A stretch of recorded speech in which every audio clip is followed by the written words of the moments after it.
Okay, ito ang latest weather update karong adlawng Huwebes, February 18, 2021. Ang bagyo nga si Auring karong alas 10 sa buntag nahimo ng usa ka tropical storm ug atong nasigpatan sa gilayon nga 685 kilometers east-southeast sa hinatuan Surigao del Sur.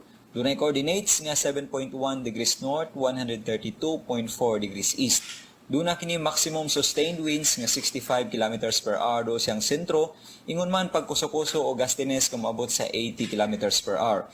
Hinay kining nagairog karon pa northwestward o paamihanang kasadpan. Ug tungod kay halayo pa ang bagyo sa bisan asang dapit sa ato ang nasod, diri sa Metro Cebu apil na gyud ang tibuok Central ug Western Visayas, ingon man ang probinsya sa Palawan apil na ang Kalayaan Group of Islands ug ang Occidental Mindoro, makasinati gihapon kita sa kasarangan nga panahon kon magapasulabi ang init sa adlaw.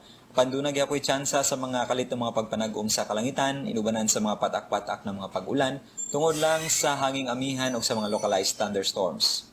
Ang Eastern Visayas duna nay pagkamadag-umon sa kalangitan, inubanan sa mga katag-katag ng mga pag-ulan o mga pagpanugdog og kilat tungod sa trough or extension sa tropical storm Auring. Para sa dugang update, bisitaha ato ang website. Dinhi lang kutob gikan diri sa Mactan sa buhatan sa Pag-asa Visayas DOST ni si Mio Aguirre og may adlaw.